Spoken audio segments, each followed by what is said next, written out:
A presença e poder do Espírito de Deus. Terceira parte. Por Bruce Anstey. Ser cheio do Espírito. Agora, vamos ver sobre ser cheios do Espírito. Alguém pode perguntar se todas essas coisas são o resultado de ter seu Espírito habitando em si, por que há tão pouco de Cristo em mim? Por que desfruto tão pouco de minhas bênçãos? Por que luto com a carne e tenho tão pouco poder para viver uma vida santa para Cristo? Passemos a Efésios 5:8, 21, e não vos embriagueis com vinho, em que há contenda, mas enchei-vos do Espírito, ou falando entre vós em salmos, e hinos, e cânticos espirituais, cantando e salmodiando ao Senhor no vosso coração, sujeitando-vos uns aos outros no temor de Deus. Aqui temos a resposta para essas perguntas. Precisamos ser cheios do Espírito. Não basta ter a presença permanente do Espírito, precisamos ser cheios do Espírito. Ser o cheio do Espírito significa ter o Espírito de Deus no controle de todas as partes de nossa vida. Veja que não há exortação na Escritura que nos diga que devemos ser habitados pelo Espírito abre parênteses, porque Deus faz isso acontecer quando cremos no Evangelho de nossa salvação, como já observamos, mas há uma exortação na Escritura para ser cheio do Espírito, e isso é algo completamente diferente. Uma coisa é possuirmos o Espírito de Deus, mas outra é o Espírito de Deus nos possuir. Ou seja, permitir que Ele tenha controle de todas as partes de nossa vida. Às vezes você ouve esse assunto de dar ao Senhor todas as partes de nossa vida, apresentado de uma maneira como se os cristãos tivessem feito isso, mas que talvez pudessem estar escondendo alguma pequena parte para si, para fazer sua própria vontade, e que esse pedacinho reservado para si os estaria impedindo de ter progresso espiritual. Você sabe, isso pode ser verdade para alguns, mas, na verdade, a maior parte de nós nem chegou tão longe. Vivemos nos dias em que, na maioria das vezes, seria mais correto dizer que a maior parte da vida dos cristãos é vivida só para si e apenas um pouco para Cristo. Nossa vida é frequentemente preenchida com nossos próprios interesses e ambições, e isso, é claro, impede o Espírito de Deus de trabalhar em nós e então não obtemos o benefício dessas coisas maravilhosas que estamos considerando. Portanto, estar cheio do Espírito é algo essencial e algo de que todos precisamos. Na Alemanha, há muitos anos, um órgão de tubos de renome mundial foi construído em uma grande catedral e era uma coisa magnífica. Um dia, houve um visitante que entrou naquela catedral e perguntou se poderia tocar o órgão. O zelador disse ao visitante que não estava autorizado a permitir que estranhos tocassem o instrumento. O visitante insistiu e persistiu e, finalmente, o zelador permitiu que ele se sentasse junto ao instrumento. Imediatamente, a música mais linda saiu daquele órgão e encheu a catedral. O zelador ficou atônito e paralisado em seu lugar, em admiração, enquanto ouvia os maravilhosos sons reverberando pelo edifício. Depois que o visitante tocou por algum tempo e estava prestes a sair, o zelador correu até ele e perguntou: "Quem é você?" Ele respondeu: "De Mendelssohn, ou era o grande compositor em pessoa." Então o zelador ficou envergonhado e disse: "Olha só, eu estava aqui recusando a um homem de tal reputação e habilidade, e o maior compositor da Europa, de tocar este órgão. Eu tenho vergonha de mim mesmo." Eu gosto de pensar nessa história com relação à presença do Espírito de Deus. Muito maior do que qualquer compositor famoso, o Espírito de Deus, pois ele é uma pessoa divina e entrou em nosso coração porque fomos salvos, selados e habitados por ele ao crermos no Evangelho.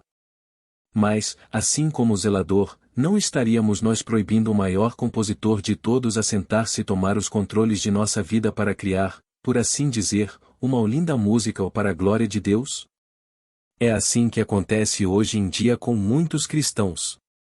Se formos honestos, teremos de admitir que resistimos de modo que o Espírito não tenha a oportunidade de encher nossa vida com o que seria para a glória de Deus e para nossa bênção. Precisamos nos render ao Senhor e ser cheios do Espírito, permitindo que Ele tenha seu lugar de direito em nossa vida. Não vamos nos arrepender disso. Ele irá encher nosso coração com as coisas de Cristo e nos tornar as pessoas mais felizes e satisfeitas neste mundo. Eu observei em Atos 2, que o encher-se do Espírito está associado à comunhão, e no capítulo 4 está associado à oração e à palavra de Deus, e no capítulo 7, o encher-se do Espírito está associado ao testemunhar por Cristo, e no 11º capítulo está associado a ministrar as necessidades dos santos. E em Efésios 5, o encher-se do Espírito está ligado ao cantar e salmodiar. Abre parênteses, de melodiar e JND. Em nosso coração. Se estivermos ocupados com essas coisas, então seremos cheios do Espírito. Por que a falta de poder em nossa vida? Vamos voltar a Romanos 8 por um momento, porque quero focar um pouco mais em como somos responsáveis por deixar o Espírito de Deus fazer sua obra em nós e nos encher. Romanos 8.13 diz, porque, se viverdes segundo a carne, morrereis, ou mais, se pelo Espírito mortificardes. Abre parênteses, colocardes na morte, e JND. As obras do corpo, vivereis. O que o apóstolo está estabelecendo nos versículos que antecederam o versículo 13 é que existe uma forma de libertação prática contínua para os cristãos. Uma coisa é ter o Espírito de Deus presente em nós como poder para a libertação, e outra coisa bem diferente é o ter agindo por nós de uma maneira sustentada e em andamento em nossa vida. O que Paulo está colocando diante de nós aqui, nos versículos 5-11, é que existem dois domínios ou esferas, uma esfera de coisas que pertencem à carne e uma esfera de coisas que pertencem ao Espírito. Em primeiro lugar, ele fala das coisas da carne, de uma maneira abstrata e sem entrar em detalhes, mas todos sabemos o tipo de coisas pelas quais a carne busca, ou não preciso listá-las aqui. Então, em segundo lugar, ele fala das coisas do Espírito, novamente de maneira abstrata ou geral, sem dar detalhes. São as coisas que têm a ver com os interesses de Cristo neste mundo. Poderia ser estudar as Escrituras, orar, cantar e fazer melodia em nosso coração, ir a reuniões bíblicas ou reuniões de oração, escrever cartas a irmãos cristãos, visitar pessoas com uma palavra de encorajamento, pregar o Evangelho ou distribuir folhetos do Evangelho, etc.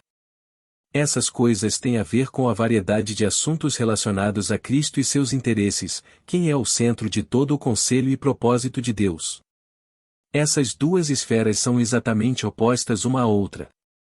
É como uma estrada que se ramifica e cada um viaja para longe do outro. Uma leva ao que é verdadeiramente o vida e paz e a outra leva ao morte, ou morte moral. Então ele conclui nos versículos 12 e 13, mostrando-nos que temos de viver na esfera certa, se quisermos o poder do Espírito em nossa vida. Ele também adverte, se viverdes segundo a carne, morrereis. Esta é uma palavra solene. Querido jovem, você ouviu isso? Se você vive na esfera da carne, isso levará à morte moral em sua vida. A questão é, em qual dessas duas esferas estamos vivendo? É isso que quero apresentar a vocês, queridos jovens. Vocês sabem, se vivermos nossa vida desde a manhã até a noite na esfera das coisas que pertencem à carne, não podemos esperar ter o fluir do Espírito de Deus em nossa vida. Não teremos em nossa vida aqueles resultados práticos de que falamos. Simplificando, se você passa o dia todo jogando bola, e depois vai a uma pizzaria onde está tocando um rock colossal, e talvez ouça um pouco disso dentro do seu carro durante o caminho. E depois disso, você vai para casa e liga a TV. Então, como ainda resta um pouco de tempo antes de ir para quarto, você joga alguns jogos de computador e lê uma revista ou duas. E então você vai para a cama. O que aconteceu é que você viveu seu dia basicamente na esfera das coisas naturais e das coisas que têm a ver com a carne. Não estou dizendo que todas essas coisas são pecaminosas, mas certamente não são as coisas do Espírito, que são aquelas que pertencem aos interesses de Cristo. Deixe-me perguntar, e isso se parece com um dia da sua vida? Observe o que diz no versículo 5, os que são segundo a carne, põem a sua mente nas coisas da carne.